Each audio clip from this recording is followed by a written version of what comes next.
Hello friends, जय जगन्नाथ। तो आज भिडियो में डिस्कसन करवा ओटेट एग्जाम 2026 प्रैक्टिस मॉक टेस्ट 10 को। तो आज मॉक टेस्ट में डिस्कसन करवा सीडीपी ओडिया इंग्लिश मैथमेटिक्स आउ ईवीएस। तो सबुति 15 लेखाएं प्रश्न को आम डिस्कसन करवा जार फुल मार्क रहा आपर 75 मार्क। तो अविकल प्रश्न परीक्षा आपंकर आसो ये प्रश्न आपर ओटीटी एग्जाम आसब। तो आपण मैंने ओटीटी परीक्षा जावा पूर्व निश्चित भाव में आपण निजक निजे परीक्षा करूँ 75 केते मार्क रखुच्च। जदि आपण मानक ये मॉक टेस्ट भल लगे निहाती भाव में लाइक करेंगे, कमेंट करेंगे, ता सहित शेयर करेंगे। एवं जो मैंने कि चैनल को प्रथम थर विजिट करुवे चैनल को सब्सक्राइब कर रखिए। तो चलतु डेरी न करी आज मॉक टेस्ट को आरंभ करवा। तो प्रथम प्रश्न अच्छी भाइकोस्टी सिद्धांत स्काफोल्डिंग धारणा को किए अधिक विकसित करते? ऑप्शन ए रही पियाजेट, ब्रूनर, स्किनर ना गार्डनर। तो भाइकोस्टी जो सिद्धांत थिला स्काफोल्डिंग ये जो धारणा को अधिक विकसित किए करते? तो अधिक विकसित करते किए? ब्रूनर करते। जो माने कि बी ऑप्शन चूज कर ठीक अच्छे। तो 2 नंबर प्रश्न अच्छी पियाजेट मतरे शिशु जेतेबेले नूतन अनुभव को पूर्व ज्ञान रे खाप खुआए ताकू कौन कह? देखो जेतेबेले नूतन अनुभव को तार पूर्व ज्ञान सहित खाप खुआइब ताकू आम कौन बोली कहबा? अकोमोडेशन ना आडाप्शन ना आजिमिलेशन ना इक्विलिब्रियम। तो ताकू आम कहबा कौन? आजिमिलेशन बा अंतर्ग्रहण बोली कहती। माने नूतन ज्ञान को पूर्व ज्ञान सहित मिसेबा। तो सी ऑप्शन एटी राइट आसीबो।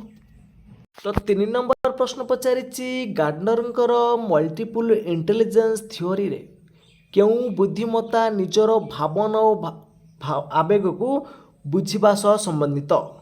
तो निजर भावना और भावावेग को बुझिबा सह संबंधित रहिबो। गार्डनर मल्टीपल इंटेलिजेंस थ्योरी अनुसार तो क्यों बुद्धिमत्ता आसब? देखो इंटरपर्सनाल अलग इंट्रापर्सनाल अलग। तो यही भितर आप कन्फ्यूजन होते। तो राइट आंसर आसब कौन? निजर भावना को बुझीपाटा हूँ इंटरपर्सनाल। बी ऑप्शन राइट आसब। तो 4 नंबर प्रश्न पचारिछि कोलबर्ग नैतिक विकासर सर्वोच्च स्तर केउटा? तो कोलबर्ग जो नैतिक विकास रहा तो से सर्वोच्च स्तर हूँ post conventional. Post conventional body right answer. तो 5 नंबर प्रश्न पचारिछि थंडाई लॉ ऑफ इफेक्ट अनुसार शिक्षण केबे दृढ़ हुए? देखो आम जहाँ भी डिस्कसन कले ब्रूनर, स्किनर, पियाजेट तो समस्त थंडाई डिस्कसन कर सबू प्रश्न गुड़िक आप इंपोर्टाट रही सबू टॉपिक रु निश्चित भाव में आपर प्रश्न आसब। जो थंडाई लॉ ऑफ इफेक्ट अनुसार शिक्षण केबे दृढ़ हम? दंड दिया हेनी पुनरावृत्ति नहेले अनुकरण न कले ना जितेबाला संतोषजनक फल मिले से शिक्षण कौन होता है? दृढ़भूत होता है। बी ऑप्शन राइट आसब।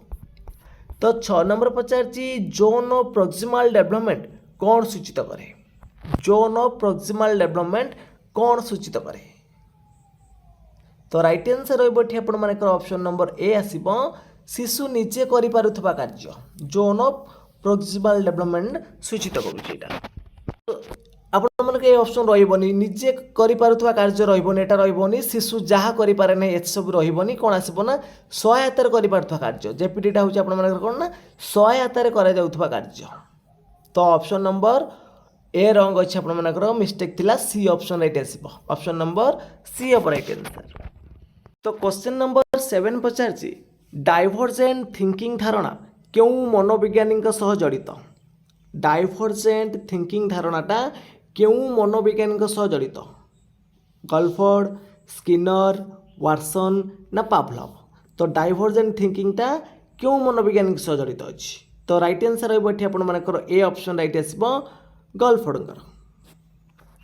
तो 8 नंबर प्रश्न देछि निम्नलिखित मध्यरु केउटा फॉर्मेटिव असेसमेंट उदाहरण? देखंतु वार्षिक परीक्षा एटा रहिबा आपण मानकर कोन ना समेटिव रे। तो जो शिक्षण समय रे प्रतिक्रिया देवा एटा आपण मानकर आसीबो। सी ऑप्शन एठी राइट आसीबो। तो परवर्ती प्रश्न अच्छी शिशु विकासर प्रोक्सिमाल प्रिंसिपल अनुसार विकास केउं दिग को हुए देखो शिशु विकासर प्रोक्सिमलिस्टाल प्रिंसिपल अनुसार विकास केउं दिग को हुए तो राइट आंसर आसब कौन केन्द्रु बाहर को आसब केन्द्रु बाहर को तो सी ऑप्शन राइट आंसर। तो परवर्ती प्रश्न अच्छी 10 नंबर रे पियाजेट मतानुसार शिशु माने केउं अवस्था आब्स्ट्राक्ट चिंतन करि पारंती माने अमृत चिंतन करि पारंती पियाजଙ୍କ मतानुसार शिशु माने केउं अवस्था आब्स्ट्राक्ट चिंतन करि पारंती तो राइट आंसर एटी आसीबो कोन आपण मानेकर ना ऑप्शन नंबर सी आसीबो मूर्त संक्रियात्मक पर्याय करि परिबे सी ऑप्शन राइट आसीबो। आब्स्ट्राक्ट चिंतन देछि एटा आपण मन अमृत देछि तो सेटा हमें सी ऑप्शन चूज करबाने डी ऑप्शन राइट आसीबो तो औपचारिक सक्रियात्मक अवस्था रहिबो जोटा कि 12 वर्ष रु ऊर्ध्व आसीबो तो सही ऑप्शन आपण मन राइट आसीबो डी ऑप्शन राइट हो। तो 11 नंबर प्रश्न देछि भाई क्वेश्चन को मतानुसार शिक्षार सबुठारु गुरुत्वपूर्ण आधार कौन तो भाई क्वेश्चन को मतानुसार शिक्षार सबुठारु गुरुत्वपूर्ण आधार होछि कौन सामाजिक अंतक्रिया तो बी ऑप्शन राइट। तो 12 नंबर प्रश्न पचारिछि निजर चिंतन प्रक्रिया को बुझिबा और नियंत्रण करबा को कोन कहजिबो निजर चिंतन प्रक्रिया को बुझिबा और नियंत्रण करबा को कोन कहजिबो प्रेरणा ना सृजनशीलता ना मेटाकॉग्निजन ना अनुकरण तो राइट आंसर है एठी आपण मानकर ऑप्शन नंबर सी आसीबो। तो परवर्ती प्रश्न देछि कोलबर्ग नैतिक विकास सिद्धांत रे सोशल कॉन्ट्रैक्ट ओरिएंटेशन केउं स्तर अंतर्गत तो कोलबर्ग नैतिक विकास सिद्धांत रे सोशल कॉन्ट्रैक्ट ओरिएंटेशन केउं स्तर रे अंतर्भुक्त बोली पचारछि तो राइट आंसर है ऑप्शन नंबर सी एठी पर पारंपरिक स्तर रे सी ऑप्शन राइट आसीबो। परवर्ती प्रश्न अछि गठनवादी जोटा कि आमे कहउचंदी कंस्ट्रक्टिविटीज श्रेणी कक्षर मुख्य वैशिष्ट्य कौन देखंतु जो गठनवादी रोची श्रेणी कक्ष मुख्य वैशिष्ट्य होउची कौन सक्रिय अन्वेषण और आविष्कार सी ऑप्शन राइट आसीबो। तो परवर्ती प्रश्न अछि गार्डनर मतानुसार जड़े सफल नेता मध्य केउं बुद्धिमत्ता अधिक थाए तो गार्डनर मतानुसार जड़े सफल नेता मतरे केउं बुद्धिमत्ता अधिक रहिबो तो राइट आंसर कौन आसीबो एठी आपण मानकर ना ऑप्शन नंबर बी देखंतु आंत व्यक्तिक बुद्धिमत्ता रहिबो बी ऑप्शन राइट आसीबो।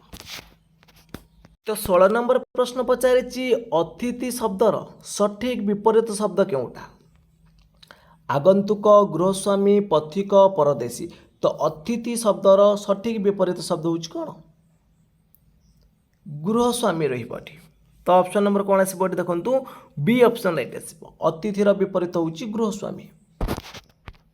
तो परवर्ती प्रश्न अछि 17 नंबर एनसीएफ 2005 अनुसार भाषा शिक्षण रे शिक्षकंक मुख्य भूमिका कौन तो शिक्षकंक मुख्य भूमिका होउछि सहयोगी मार्गदर्शिका। तो 18 नंबर प्रश्न पचारिछि रवि शब्दर प्रतिशब्द केउटा नुहे देखंतु रवि अर्थ होउछि आपण मानकर सूर्य तो सूर्यर प्रतिशब्द कौन कौन अच्छी आम जानते दिव्याकर अच्छी दिनकर अच्छी भास्कर अच्छी किंतु सुधाकर हेनी सुधाकर हूँ चंद्रकर ताले डी ऑप्शन एटी राइट आसीबो। परवर्ती प्रश्न अच्छी आसेसमेंट आज लर्निंग रे क्या अधिक गुरुत्व दि जाए आसेसमेंट आज लर्निंग एथिरे क्या अधिक गुरुत्व दिज्व ना स्व मूल्यांकन को अधिक गुरुत्व दिज्व बी ऑप्शन राइट आसीबो। तो परवर्ती प्रश्न अच्छी अंधारे बाड़ी बुलेबा এই রূঢ়ির অর্থ কোন আসিব अंधारे बाड़ी बुलेबा तो এই রূঢ়ির অর্থ হব অনুমান রে কাম করিবা। तो परवर्ती प्रश्न अच्छी नियुक्त शब्द এই শব্দর সঠিক সন্ধিটা কলে কোন আসিব দেখন্তু নিঃশব্দ রহিব নিঃশব্দর সঠিক সন্ধি বিচ্ছেদ কলে কোটি আপন মানক রাইট आंसर আসিব অপশন नंबर ए হবো এটি রাইট आंसर। तो परवर्ती प्रश्न अच्छी क्रासेन मतानुसार भाषा अधिगम सर्वाधिक गुरुत्वपूर्ण कौन तो क्रासेन मतानुसार भाषा अधिगम सर्वाधिक गुरुत्वपूर्ण हूँ कौन मीनिंगफुल इनपुटा बी ऑप्शन राइट आसीबो। तो नेक्स्ट क्वेश्चन देछि गच्छन अर्थ जाउथबा ए केउ प्रकार कृदंतर जीव तो यहाँ हम ऑप्शन नंबर सी आसीबो। नेक्स्ट क्वेश्चन देछि रीडिंग बिटवीन द लाइन्स र अर्थ कौन रीडिंग बिटवीन द लाइन्स तो यार अर्थ होछि कौन रीडिंग बिटवीन द लाइन्स धाड़ी गणन करवा उच्च स्वर में पाठ करवा अंतर्निहित भाव बुझा ना शब्दार्थ खोजा तो सठिक उत्तर रही आपर ऑप्शन नंबर सी आसब अंतर्निहित भाव को बुझा। परवर्ती प्रश्न देछि नाच न जानी अगणा बंका यही लोकवाणी निकटतम अर्थ केउटा आसब नाच न जानी अगणा बंका तो यही लोकवाणी अर्थ हम निज दोष लोचाई अन्य को दोष देवा। तो परवर्ती प्रश्न अच्छी पोर्टफोलियो आसेसमेंट रे केउटा सामिल हो पारे देखो पोर्टफोलियो आसेसमेंट देछि केवल परीक्षा खाता रही केवल उपस्थापन तालिका केवल मौखिक परीक्षा ताले ये सब ऑप्शन कटिब बी ऑप्शन राइट अब छात्रर विभिन्न कार्य संग्रह। तो परवर्ती प्रश्न देछि शशांक कहार प्रतिशब्द तो शशांक होछि आपण मानकर कहार चंद्रर बी ऑप्शन राइट आसब। तो परवर्ती प्रश्न अच्छी कंस्ट्रक्टिव अप्रोच अनुसार शिक्षार्थी कौन तो जोटा शिक्षार्थी कौन करे जो कंस्ट्रक्टिव अप्रोच शिक्षार्थी सक्रिय ज्ञान निर्माता बी ऑप्शन राइट आसब। परवर्ती प्रश्न अच्छी निर्युक्त मलर सठिक संधि रूप कौन आसब निर्मल देखो निर्मल निर्युक्त मल निर्मल बी ऑप्शन राइट आसब। तो परवर्ती प्रश्न देखो कौन अच्छी घोड़ा डिंब रूढ़ी अर्थ कौन आसब देखो घोड़ा डिंब यार अर्थ कौन बहुत बड़ वस्तु दुर्लभ वस्तु असंभव किंबा अवास्तव कथा ना मूल्यवान वस्तु तो घोड़ा डिंब रूढ़ीर अर्थ होछि कौन असंभव किंबा अवास्तव कथा सी ऑप्शन राइट आसब।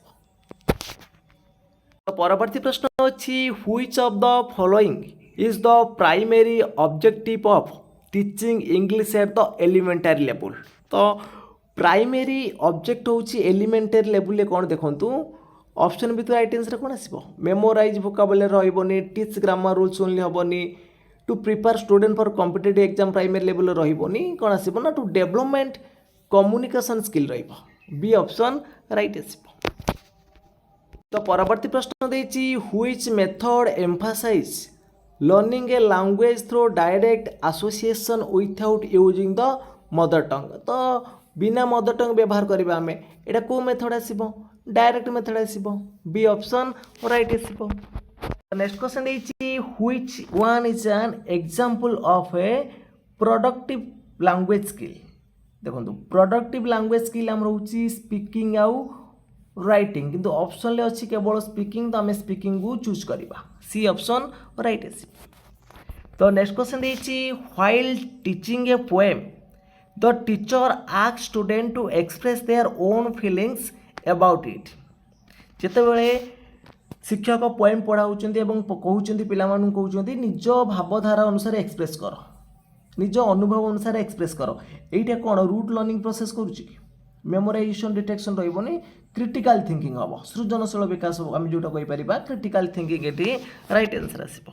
तो परवर्ती प्रश्न पचारि choose the correctly spelled word तो आकोमोडेशन शुद्ध रूप कौटा आसब ये देखो सी ऑप्शन राइट होकर।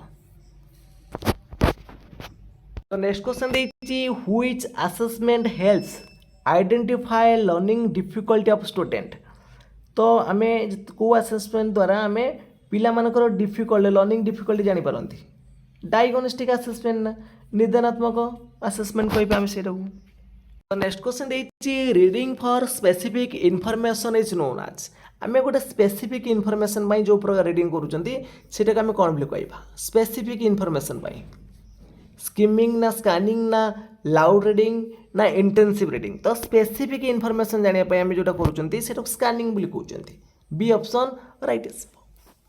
तो नेक्स्ट क्वेश्चन देछि चूज द करेक्ट सेंटेंस कोडा ये ठीक अच्छे देखो each of the girls have submitted their project ये देखो ईच ऑफ द गर्ल पर सब each of one of neither of none of पर सब प्लूराल नाउन रहिबो ठीक अच्छे गर्ल्स रही किंतु भर्बटा सिंगुलर हम हाफ देछि भूल है एटी भी आपण मानकर हाफ अच्छी ये देखो ऑप्शन नंबर ईच गर्ल्स देछि ईच गर्ल्स हेनी ईच ऑफ द गर्ल्स हम बी ऑप्शन आपण मानकर ये राइट आसब। तो नेक्स्ट क्वेश्चन देखिए language learning errors should be viewed as जो लैंग्वेज लर्निंग जो एररटा आम देखा केमी ना साइन फेल देखबानी मिसबिहेवियर करवानी लैक ऑफ इंटेलिजेंस रही कौन आसो ना अपॉर्चुनिटीज फॉर लर्निंग तो लर्नर मान को अपॉर्चुनिटी दबा अपॉर्चुनिटीज फॉर लर्निंग रही right answer B option right आसो। नेक्स्ट क्वेश्चन देखिए चूज द करेक्ट सेंटेंस ये देखु neither the teacher nor the students was भूल हम कहीं नाइदर आउ नॉर आम जो यूज हो आइदर और बा not only but also use हो सब सेकेंड सब्जेक्ट अनुसार भर बसो तो ये सेकेंड सब्जेक्ट आपण मानक रोचे स्टूडेंट्स तो स्टूडेंट्सटा हूँ कौन प्लूराल नाउन तो भर बसियो प्लूराल तेना वाज इज ये सब कटिज आपण मानकर हाज भी कटिज तेल ओआर रही राइट आंसर। नेक्स्ट क्वेश्चन देखिए fill in the blank with the correct preposition she is good dash mathematics देखु एट इन ऑन विथ तो गुड हो बेड हो तापर सब फिक्स प्रिपोजिशन बसबो एट तो she is good at mathematics सब right answer A option right आसो। नेक्स्ट क्वेश्चन देखिए क्वेश्चन नंबर 42 रे choose the correct tense by next year I dash this book bye next year I will have finished this book at C option right आसो। Next question देखिए देखु identify the correct sentence this is the most unique painting this is a unique painting देखो ये चारिटा लिखाई मोर unique अच्छी is यूनेस्ट अच्छी कौन अच्छी बस राइट आंसर तो राइट आंसर हम ये आप ऑप्शन नंबर देखो ए आसो ना this is a unique painting हम है this is a unique painting B option right answer. परवर्ती प्रश्न अच्छी fill in the blank the train arrived dash time in at on by देखो ट्रेन टा आमर इन टाइम आसेनी समय पूर्व आसे कि इन टाइम मीन समय भितर तो ऑन टाइम आसो ना ना ट्रेन टा आसो ऑन टाइम आसो कौन आसो ऑन टाइम बसपटी राइट आंसर। तो नेक्स्ट क्वेश्चन देखिए choose the correct tense if I reach I would help the poor if I dash reach I would help the poor ये इमेजिनरी सेंटेंस जदि मु धन्य होता ताले आपंकर कौन ना ओआर बसो if I or reach I would help the poor C option right आसो। परवर्ती प्रश्न अच्छी निम्नलिखित मध्यरु केउटा कंस्ट्रक्टिविटीज मैथमेटिक्स क्लासरूम वैशिष्ट्य नुहे छात्र निजे ज्ञान निर्माण करे ये ठीक हम एक समस्यार एकाधिक समाधान को स्वीकृति दि जाए आलोचना और जुक्ति को गुरुत्व दि जाए तीन टाइम ऑप्शन ठीक अच्छी किंतु शिक्षक समस्त सूत्र प्रथम कहती यहाँ कंस्ट्रक्टिव मैथमेटिक्स क्लासरूम वैशिष्ट्य नुहे।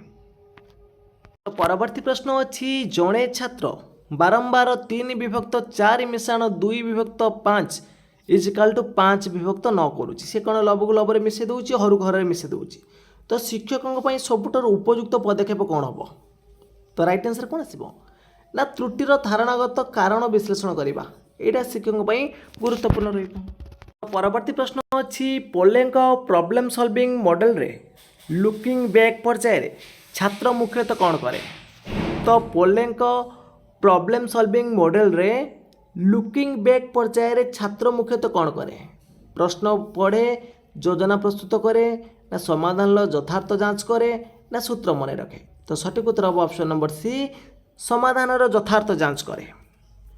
तो परवर्ती प्रश्न देछि एनसीएफ 2005 अनुसार मैथमेटिशियन ऑफ चिल्ड्रेन्स थॉट अर्थ कौन तो मैथमेटिशियन ऑफ चिल्ड्रेन्स थॉट अर्थ हूँ कौन ना दैनंदिन अनुभव को गाणितिक भाव में बुझा दैनंदिन अनुभव को गाणितिक भाव में बुझा।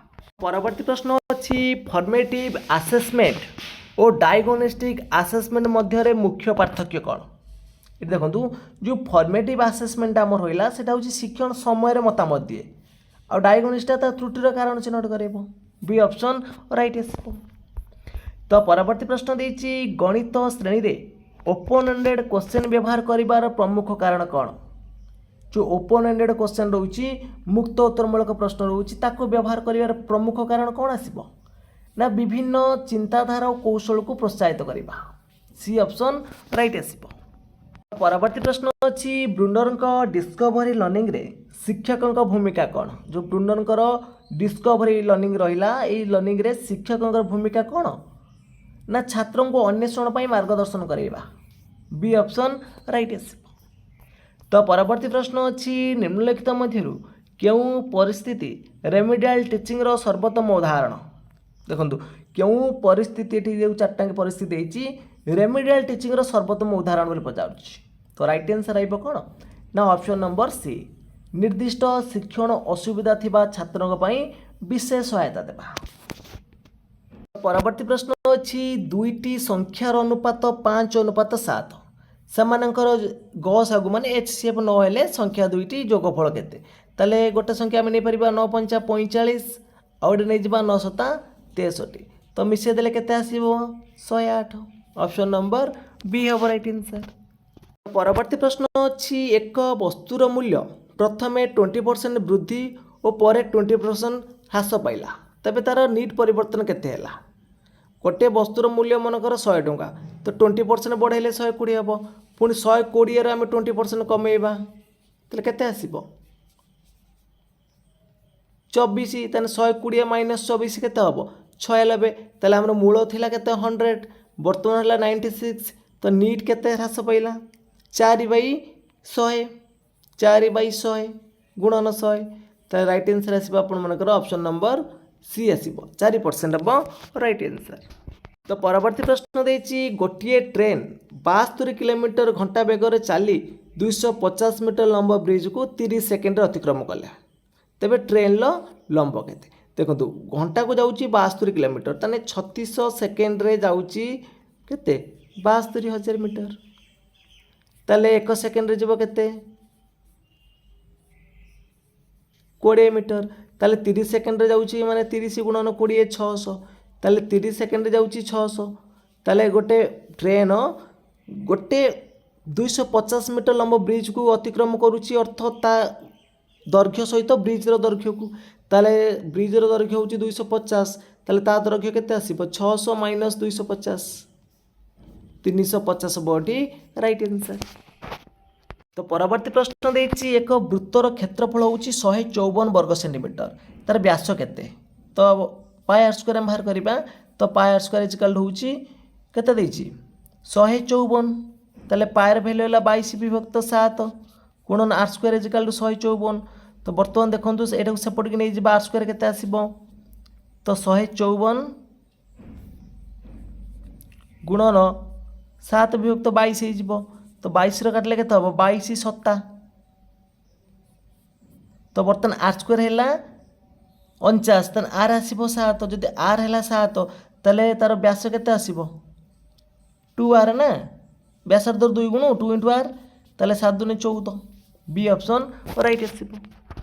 तो नेक्स्ट क्वेश्चन देछि रूट ओवर देछि आपण माने देखंतु 0.0081 रूट ओवर मूल्य केते एटा हम लिखि परिबा केते लिखिबा देखंतु ना 0.09 हम तो 81 पे हम 9 नै जिबा 2 पे हम गोटे 0 बसे दबा 10 पर ए ऑप्शन राइट आसीबो। तो नेक्स्ट क्वेश्चन देछि एक घनकर माने गोटे क्यूब रो समुदाय पृष्ठतल रो क्षेत्रफल होउची 864 वर्ग सेंटीमीटर हेले घनकर आयतन केते आसीबो तो आमे जानि चंदी 6x² = 864 तने x² केते आसीबो 864/6 6 के 6 2 रो 6 26 तले बसिबो एटी केते 6 4 24 एटी हला 2 रो 4 24 6 4 24 तले a स्क्वायर हला 144 ए आसीबो केते 144 रो रूट ओवर हबो 12 जदि ए हला 12 तने हम घन कर माने ए क्यू बाहर करबा तने 12 गुणन 12 करबा 3 थर तो 12 गुणन 12 गुणले केते आसीबो 1728 केते आसीबो 1728 घन सेंटीमीटर बी ऑप्शन राइट आसीबो।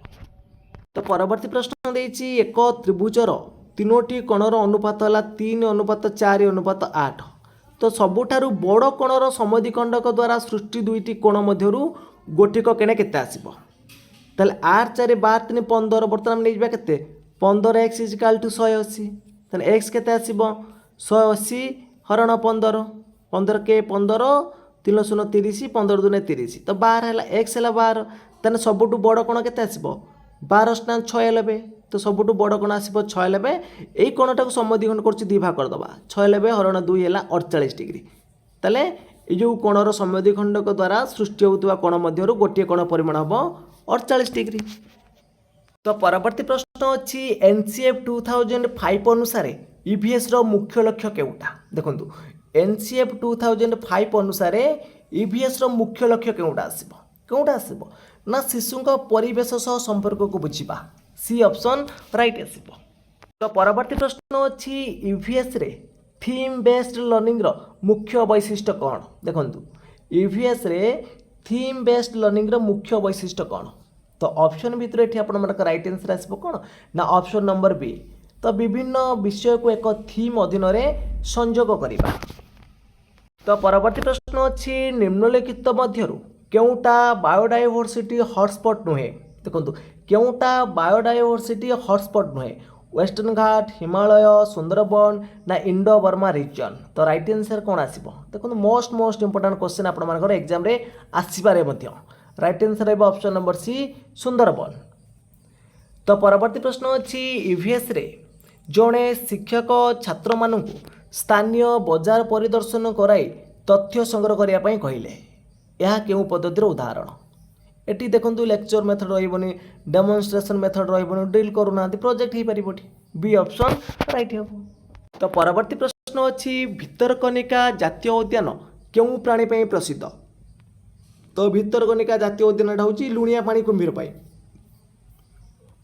तो परवर्ती प्रश्न अच्छी ईवीएस रे आसेसमेंट फॉर लर्निंग अर्थ कौन आसेसमेंट फॉर लर्निंग तो शिक्षण समूहर उन्नति पाई मूल्यांकन बी ऑप्शन राइट आसीबो। तो परवर्ती प्रश्न अच्छी ओजोन स्तर क्षय पाई प्रमुख दायी गैस केउटा देखो ओजोन गैस जो नष्ट होउची बा क्षय होउची तापाई प्रमुख दायी होउची हमर कोउटा क्लोरोफ्लोरिक कार्बन सीएफसी आम जोटा कहते मोस्ट इंपोर्टेंट क्वेश्चन ये मध्य परीक्षा आसबार संभावना रोच। नेक्स्ट क्वेश्चन देती ईवीएस शिक्षण रे फ्रॉम नोन टू अननोन नीतिर अर्थ कौन नोन टू अननोन तो राइट आंसर कौन रहिबो ना बी ऑप्शन राइट आसीबो ना जणा थिबा अनुभव रु नुआ धारणा को जिबा। तो परवर्ती प्रश्न अच्छी रेड डाटा बुक रे कौन सूचना रहे जो रेड डाटा बुक रहिला एथिरे कौन सूचना रहे तो राइट आंसर आसीबो आपण मानकर ऑप्शन नंबर बी विलुप्त प्राय प्रजातिर तालिका रहउछि बी ऑप्शन राइट आसीबो। तो परवर्ती प्रश्न अच्छी ईवीएस रे पोर्टफोलियो असेसमेंट कौन मापी थाए देखो ईवीएस रे पोर्टफोलियो असेसमेंट कौन मापी थाए तो राइट आंसर आसीबो ऑप्शन नंबर बी छात्रर दीर्घकालीन शिक्षण प्रगति मापिबो बी ऑप्शन राइट आसीबो। तो परवर्ती प्रश्न देछि जलवायु परिवर्तन प्रमुख कारण कौन ओजोन स्तर वृद्धि ना ग्रीन हाउस गैस वृद्धि ना मृत्तिका क्षय ना जनसंख्या ह्रास तो जलवायु परिवर्तन प्रमुख कारण होउची ग्रीन हाउस गैस वृद्धि। तो परवर्ती प्रश्न अच्छी ईवीएस रे डिस्कशन मेथड रो सबुठारु बड़ सुविधा कौन यदि डिस्कशन मेथड रोची तार सबुठारु बड़ फायदा बा बड़ सुविधा कौन आसीबो ना सक्रिय अंशग्रहण और समालोचनात्मक चिंतन विकास करवा बी ऑप्शन राइट आसीबो। तो परवर्ती प्रश्न अच्छी निम्नलिखित मध्यरु केउटा बायोडिग्रेडेबल वेस्ट नुहे केउटा बायोडिग्रेडेबल वेस्ट नुहे पत्र कागज प्लास्टिक बोतल ना फल चोपा तो केउटा बायोडिग्रेडेबल वेस्ट प्रोडक्ट नुहे तो राइट आंसर आसीबो ऑप्शन नंबर सी आसीबो प्लास्टिक बोतल। तो नेक्स्ट क्वेश्चन देछि ईवीएस रे चाइल्ड सेंटर लर्निंग अर्थ कौन तो आम जोटा शिशु केन्द्रिक शिक्षा बोली कहते चाइल्ड सेंटर बोली आम कहते यार अर्थ कौन आसीबो शिक्षक केन्द्रिक शिक्षण हेनी परीक्षा केन्द्रिक शिक्षण हेनी पाठ्यपुस्तक केन्द्रित शिक्षण रही ताले कौन आसीबो ना ऑप्शन नंबर बी हम राइट आंसर शिशुर आवश्यकता अनुभव और आग्रह आधारित शिक्षण तो बी ऑप्शन राइट आसीबो। चलतु देखा आज मॉक टेस्ट रो लास्ट प्रश्नटी कौन अच्छी तापर आपण माने कमेंट बॉक्स रे जणेबे जे 75 केते मार्क रखुचंती जो खाद्य जाल रहा जो फूड वेब रहा खाद्य श्रृंखल तुलन में कहीं अधिक स्थिर ऑप्शन देखिए कम जीव थाए ना शक्ति प्रभाव हुए ना ना एकाधिक खाद्य संपर्क रहे ना यह केवल उद्भिद को नहीं गठित ये जो फूड वेब रोचे खाद्य जाल रोचे एटा खाद्य श्रृंखला तुलन में कहीं अधिक स्थिर देखो मोस्ट इंपोर्टाट क्वेश्चन तो ये प्रश्न सठिक उत्तर कौन हम प्रथम आपण मैंने कमेंट बॉक्स में जनातु तो तापर मुझे सठिक उत्तर कहि देखो यही प्रश्न सठिक उत्तर रहा ऑप्शन नंबर सी आसब ना एकाधिक खाद्य संपर्क रहे तेणु यहाँ हूँ खाद्य श्रृंखला ठारू अधिक स्थिर अच्छी तो फ्रेंड्स आज मॉक टेस्ट एड सरी जाइए तो आपण मैंने 75 केते मार्क रखुंट निश्चित भाव में कमेंट बॉक्स माध्यम जनइबे जदि आपण मानक मॉक टेस्ट भल लगी निहाती भाव में लाइक करेंगे कमेंट करेंगे ता सहित शेयर करेंगे और जो मैंने कि चैनल को प्रथम थर पर विजिट करुवे चैनल को सब्सक्राइब कर रखिए तो फ्रेंड्स आज ये जय जगन्नाथ जय हिंद।